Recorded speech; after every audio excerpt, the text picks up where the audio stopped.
You know that moment when someone laughs at you, and you just know they have no idea what's coming next. That was my sister, standing there in her sparkly dress, fake lashes fluttering, tossing her head back as she laughed at the little box I handed her on her birthday. She thought it was a joke. She thought I was a joke. But the moment she peeled back that gold wrapping paper, everything changed. I had waited years for this. And when she opened it, her face crumbled like wet paper. I'm Madison. 27 years old, born and raised in the Midwest, and, according to everyone in my family, especially my sister, I'm the quiet one. You know the type. The one people always describe with words like sweet, soft-spoken, or simple. The one whose stories are politely ignored halfway through. The one who smiles too much at family gatherings because she doesn't want to cause trouble. That's me. Or at least, that's who they thought I was. Growing up, I learned early how to disappear in plain sight. I was never the loudest or the boldest. Never the first picked for anything, not even when it was just a game of Monopoly on a rainy Sunday. I wasn't the smartest in the class, or the most athletic, or the prettiest. I was just there. I don't even think I had a phase. You know how some kids go through a goth phase, or a sporty one, or a rebellious streak that makes them feel alive for a minute? Not me. I was the wallpaper of my own life. Always on the edge of someone else's spotlight. Always the one holding the camera while someone else posed. But Danielle was everything. At least, that's what everyone told me. She was the golden child, born 2 years before me, and somehow always just a little ahead in everything. From the moment she popped out with her full head of dark curls and that movie star dimple, the world bent toward her. I mean, the nurses at the hospital literally clapped when she was born. Mom used to tell the story like it was folklore, like Danielle was a miracle and I was the sequel nobody asked for.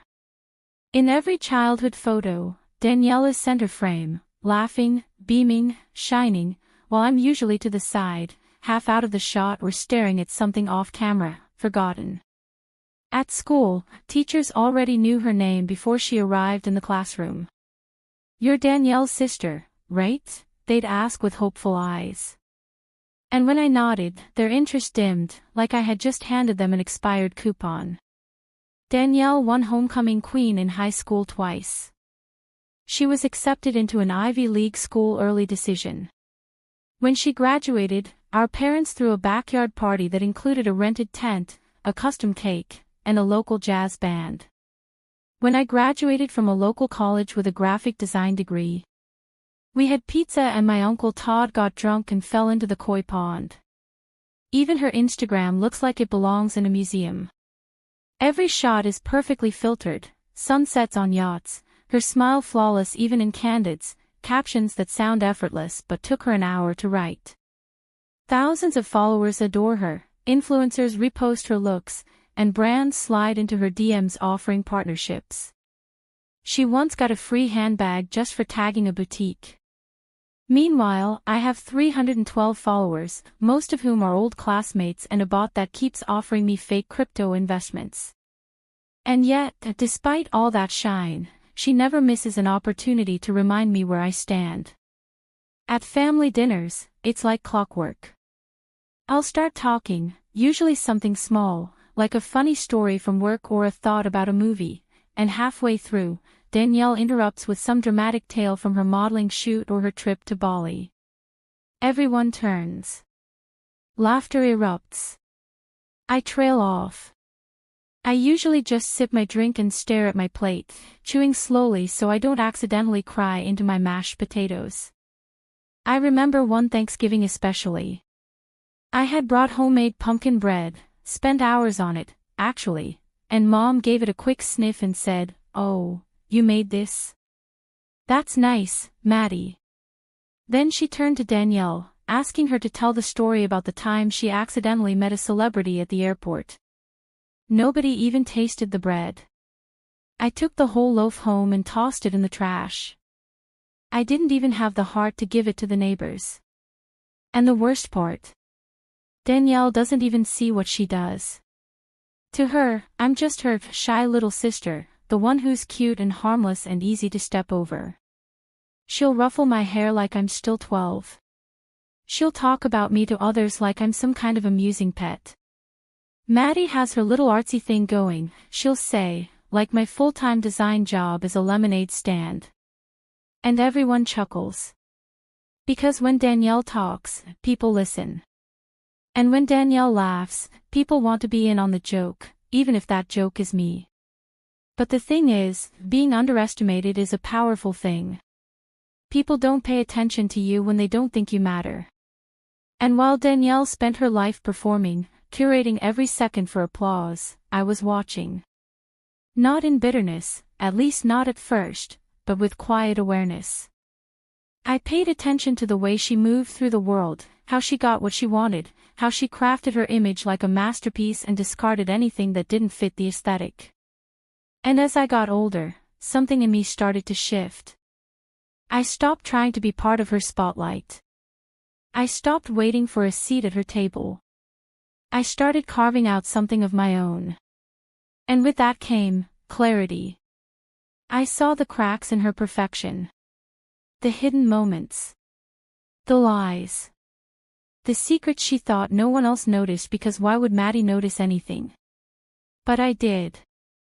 I noticed the late-night calls that ended abruptly when I walked into the room. I noticed the bracelet she wore for years, then suddenly stopped, no explanation, just gone. I noticed the photo frames in her apartment that didn't match the stories she told. And I noticed the guilt in her eyes when she thought I wasn't looking. Danielle, for all her sparkle, had shadows too. And so, I waited. Not out of spite. Not out of malice. But because I had learned something valuable, the quieter you are, the more people reveal. And with each year that passed, I collected tiny moments, fragments of the real Danielle. Like puzzle pieces. Not because I wanted to ruin her. Not yet. But because deep down, I knew there'd come a day when she'd push me just a little too far. A day when she'd laugh at me in just the wrong way. And when that day came, I wanted to be ready. Because the thing about being the quiet one in the family, it gives you time. Time to watch. Time to listen. And most importantly, time to plan. Danielle had this thing, a tradition she clung to like a designer handbag she never intended to share. Every year, like clockwork, her birthday transformed into an overproduced spectacle that could have rivaled a red carpet premiere. It wasn't just a party, it was a statement. A declaration. A performance where she was the star, the producer, and the headline act. And she knew it. The invitations were printed on thick, embossed ivory cardstock, no digital invites for Danielle, God forbid. Even the envelopes smelled like expensive perfume. The theme changed every year. Last year it was Midnight in Milan, the year before that, Tulum Nights, but the formula was always the same.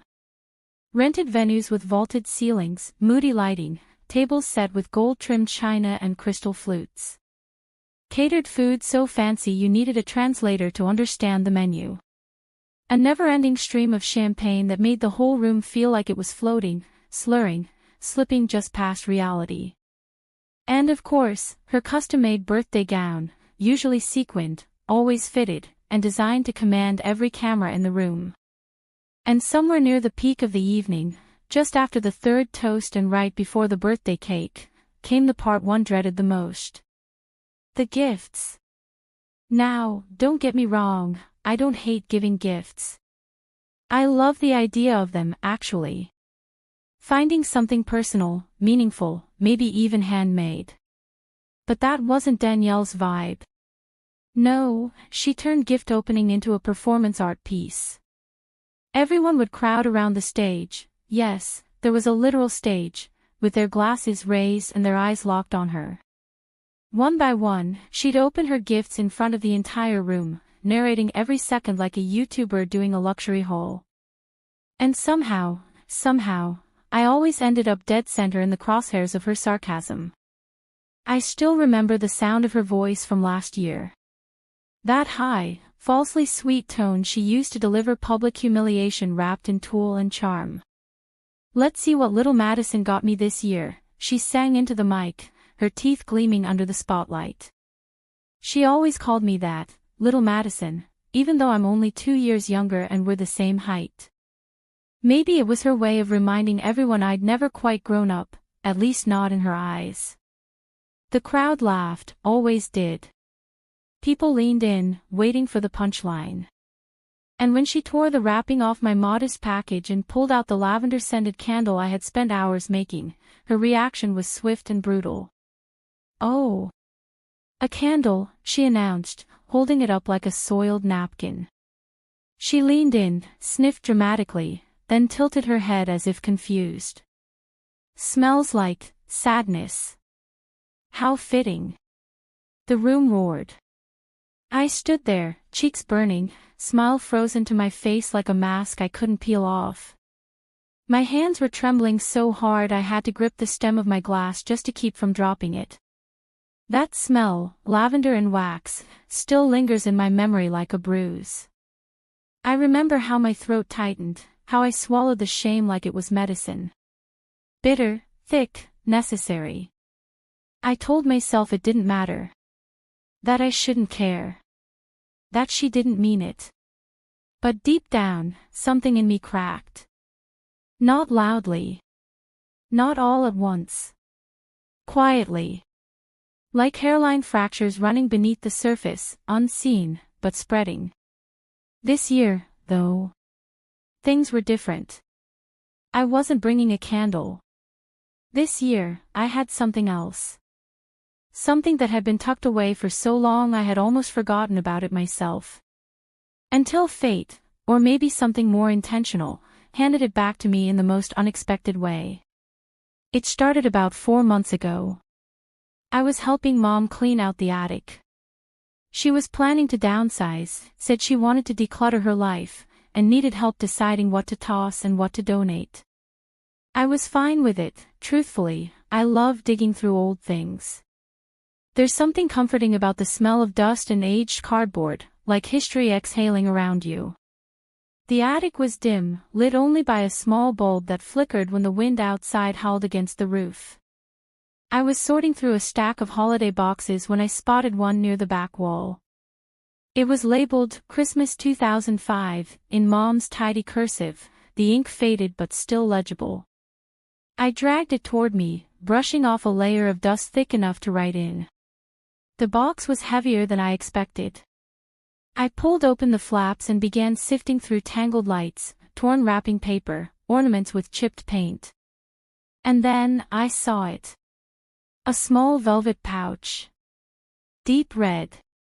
The kind that once held jewelry or keepsakes. It was half buried beneath a crumpled stocking. I picked it up, feeling a strange chill crawl up my spine. Something about it felt important. I loosened the drawstring, and what fell into my hand stopped my breath cold. A bracelet. Silver, delicate, unmistakable. Danielle's.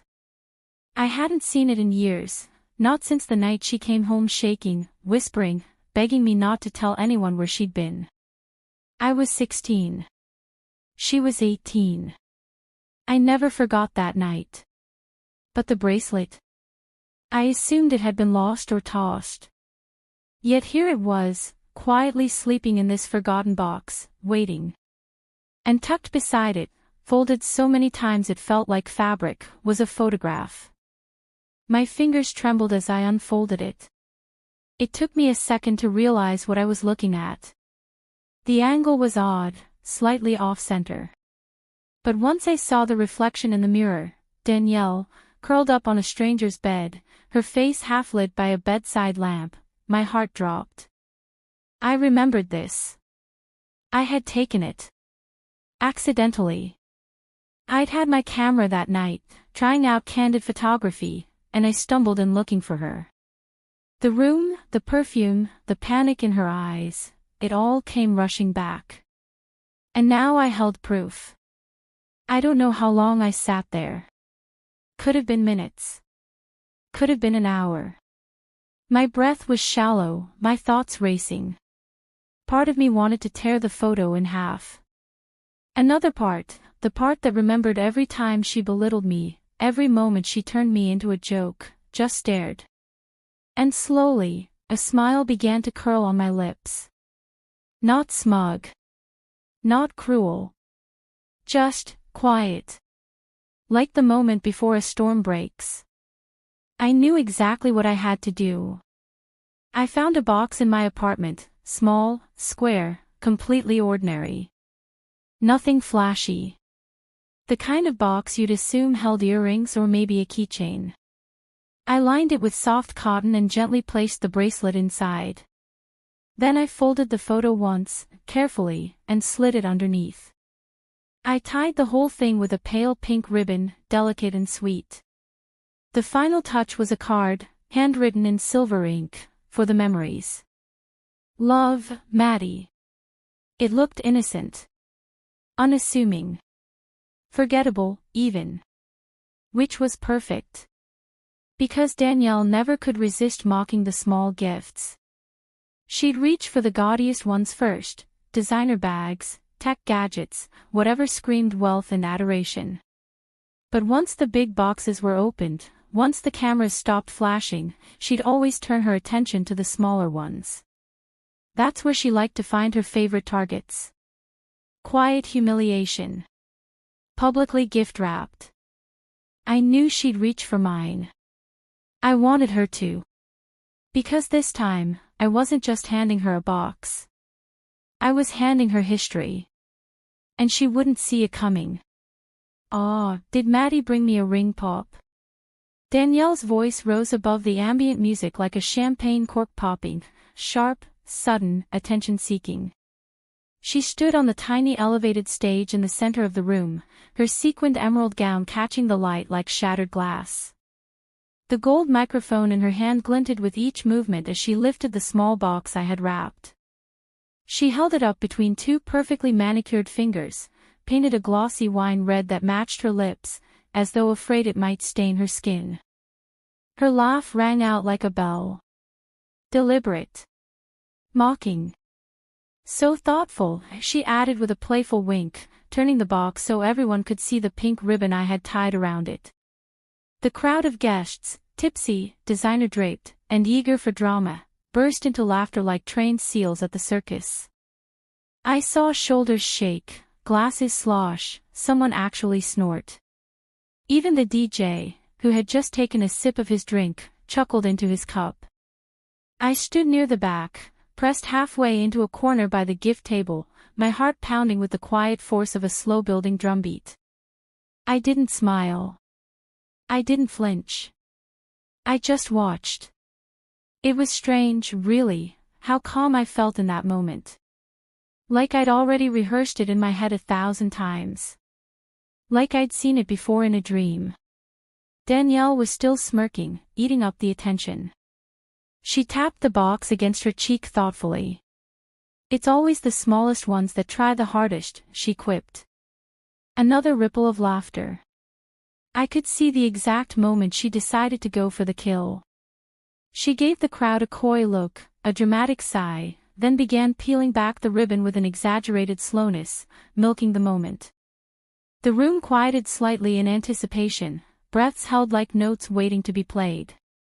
I saw camera phones lifted discreetly, capturing her every movement. "Let's see what little Maddie's cooked up this time," she said, voice syrupy. The paper came off with a soft rip. She opened the box. And then, silence. Total. Instant. Silence.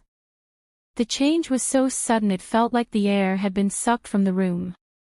The laughter died mid-breath. Glasses hovered mid-air. Even the light seemed dimmer somehow, as if the energy in the space had recoiled into itself. Danielle stood frozen, staring down into the open box like it had turned into a snake in her hands. Her smile cracked, just a hairline fissure at first, but enough for me to see. Her lips parted, no sound coming out, and her shoulders stiffened with a strange, jerky motion that betrayed the deep panic setting in. "What is it?" someone called softly. But she didn't answer. Her perfectly curled hair, pinned high with jeweled clips, suddenly looked too heavy for her head. Her eyes, always so sharp, so full of knowing glances and condescending sparkle, had gone wide, glossy, hollow. Her fingers trembled as she reached in, as though touching the contents of the box would somehow burn her. First, she pulled out the bracelet. The room watched, breathless. Silver. Dainty. A single sapphire charm dangling from its center. Her bracelet. The one she had worn almost every day in high school.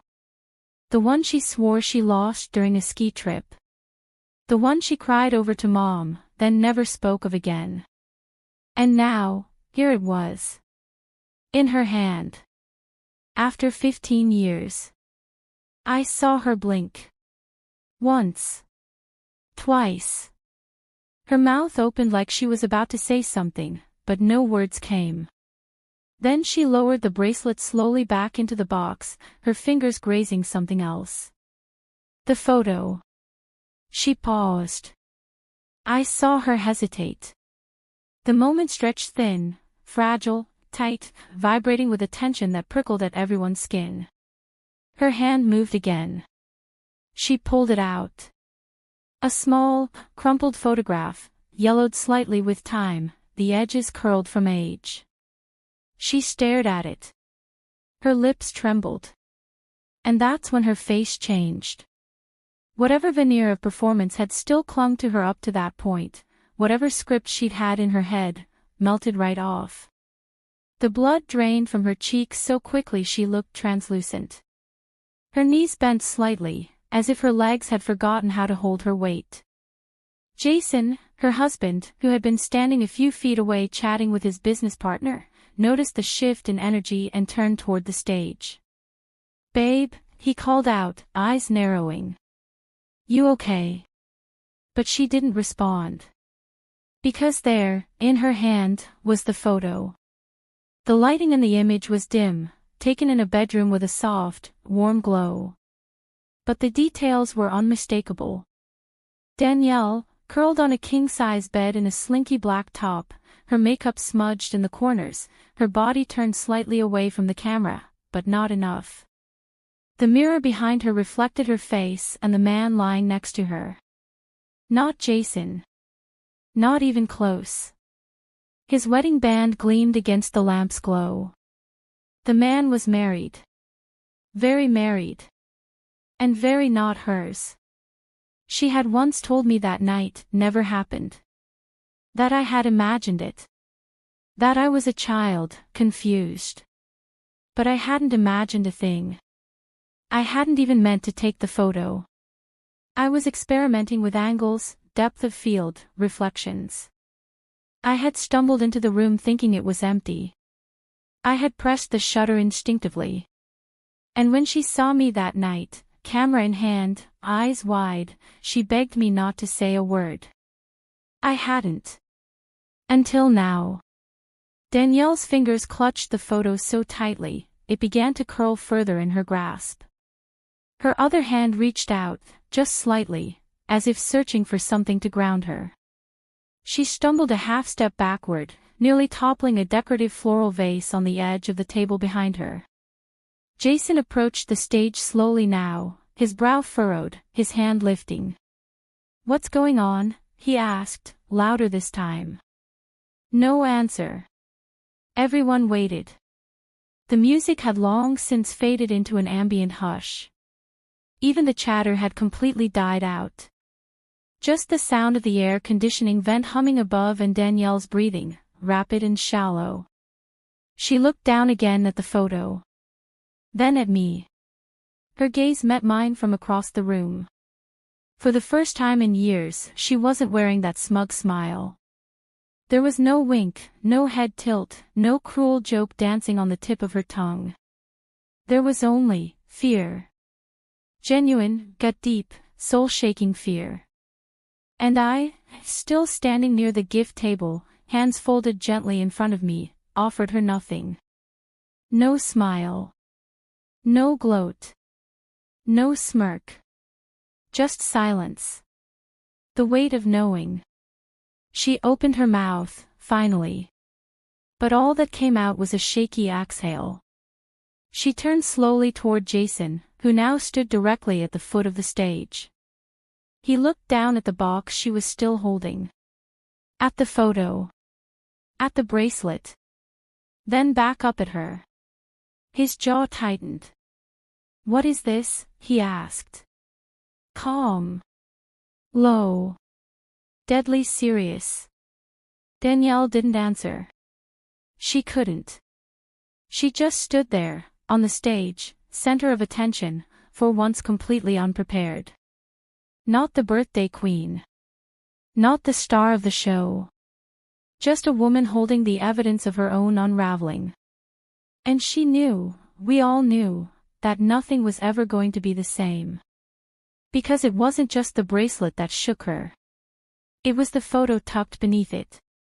A photo of her, in someone else's bedroom. Someone very married. Someone very not her husband. She stared at the photo for what felt like an eternity. The seconds stretched and slowed, folding in on themselves until the entire room seemed suspended in a fragile bubble of disbelief and tension. It was as if time itself was holding its breath, waiting for her to break the silence. Around us, the chatter had ceased completely, even the usual clinking of glasses and soft hum of music had vanished into nothingness. I could see it in her eyes, a storm of emotions battling for control, shock, fear, guilt, and something raw, almost unrecognizable beneath it all. Her breath hitched, shallow and uneven, like she was trying to inhale but the air had turned thick and heavy. Her fingers trembled, clutching the edge of the photo as if it might slip through her hands and disappear, if only she blinked hard enough. Her husband, Jason, stepped closer. His usually composed face was etched with confusion, his brows furrowed deeply as his eyes locked onto the photograph she still couldn't bring herself to drop. "Danielle." His voice was low but sharp, the kind of tone that carried the weight of disbelief and rising tension. "What is this?" Her mouth opened, then closed. She swallowed hard, but no words came out. The silence pressed down on her, suffocating, relentless. I noticed the way her body stiffened, like a cornered animal sensing it was trapped with nowhere to run. Her cheeks, usually flushed with the glow of confidence, had drained pale, the color ebbing away like water pulled from a stone. Her eyes darted to Jason, then flicked to me, searching for something, an excuse, a lifeline, any kind of defense, but finding nothing. The air in the room was thick with anticipation, the guests frozen in stunned silence, unable to look away but unsure of what they were witnessing. Some faces were masks of shock, others betraying whispered questions behind their hands. I caught a glimpse of Mom, her lips pressed tight, eyes glossy with unshed tears. Dad's jaw clenched, but he said nothing. Jason's hand twitched at his side, his fingers curling into a fist before slowly relaxing. He took a tentative step forward, his gaze never leaving the photo or Danielle's pale face. "Danielle, please," he said quietly, voice cracking just enough to betray his own shock. Still no response. I took a deep breath, feeling the eyes of everyone in the room settle on me. The weight of their gaze was almost unbearable, but I forced myself to step forward, to break the silence that had become a cage around us. My voice was calm but firm, steady with the resolve I had carried for years. "I thought you might want something meaningful this year." I smiled then, not smug, not cruel, but quietly satisfied. There was no gloating in my expression, only a calm certainty that finally, after all this time, the truth was out in the open. Danielle's eyes widened slightly at my words, the faintest flicker of panic crossing her face. She knew exactly what I meant. She knew when that photo was taken and who had taken it. Me. I had been a kid then, only 12 years old, wandering through a house filled with secrets far too heavy for me to understand. That night, I had stumbled into her room by accident, camera in hand, experimenting with shadows and light. I wasn't looking for secrets. I wasn't trying to uncover anything. But what I saw that night had etched itself into my memory forever. She was curled on that stranger's bed, the weight of guilt and fear hanging heavy on her. When she realized I was there, she begged me to keep quiet, eyes desperate and pleading. And for years, I did. But I kept the photo. And the bracelet she'd left behind in her rush to escape that night. And now it was hers again. A relic of a secret she thought was buried, hidden in the past, forgotten, swept beneath layers of lies and silence. I met Danielle's gaze one last time, my smile softening, not with triumph but with the bitter satisfaction of a long-awaited reckoning. And as the room held its breath, I felt the weight of years lift from my shoulders. Because sometimes, the smallest gift carries the heaviest truth. Danielle didn't say a word. Not a single syllable. No sharp retort. No attempt to deny or explain. Instead, she turned slowly on her heel, the sequins on her dress catching the dim light like shards of glass. The room seemed to shrink around her, every eye fixed on that retreating figure, sharp, controlled, yet trembling ever so slightly with the weight of what had just unfolded. Her heels clicked against the polished marble floor, the sound echoing through the stunned silence like a countdown clock. Click, click, click, each step punctuating the unraveling of a carefully constructed life. It was a cruel rhythm, cold and unforgiving, that seemed to mark time for the inevitable collapse of the mask she wore so effortlessly. Jason followed without hesitation, his steps just behind hers but steadier, firmer. I could see the confusion and hurt flickering across his face, the way his hands clenched and unclenched at his sides as he tried to process the sudden fracture in their polished, perfect world. His eyes flicked toward me once, as if searching for answers, but I remained still, silent, unmoving, a witness and a silent judge. Around me, the guests began to stir. Some shuffled awkwardly toward the exits, their laughter and chatter drained, replaced by whispered speculation and uneasy glances. The glittering dresses and sharp tuxedos no longer seemed to matter. It was as if the whole party had been stripped of its glamour, exposed to raw, uncomfortable truth. Others stayed rooted, their eyes locked on me with something new, something I hadn't seen before. Recognition. Maybe even a touch of respect. It was the look of people seeing me for the very first time, not as Danielle's shadow or the quiet little sister, but as someone who had finally stepped into the light. I stood there, alone, trembling just a little. The adrenaline coursing through my veins made my hands shake ever so slightly, but beneath the physical tremors was something far stronger: freedom. Freedom from years of invisibility. Freedom from the whispered jokes behind my back. Freedom from being the punchline in her public performances. There were no candles this year. No cruel jokes at my expense. No more shadows where I was expected to hide. I had spent so long shrinking myself to fit into the spaces Danielle left behind. But tonight, I had filled that space with truth. And it was loud, undeniable, and unbreakable. The best part. I never had to raise my voice or stoop to her level. I didn't need to yell or throw accusations. I simply let the truth speak for itself, wrapping itself around the room like a cold wind that no one could ignore. I felt a strange sense of calm wash over me, like I had been carrying a weight for years and finally set it down. The relief was almost dizzying. Funny, isn't it? How the smallest box could hold the biggest truth. How a simple gift could unravel the secrets someone thought were safely buried. How the quietest person in the room can be the one holding everything, the memories, the evidence, the power. And that night, for the first time in as long as I could remember, I felt seen. Truly seen. Not as Danielle's shadow. Not as the sweet, quiet Maddie.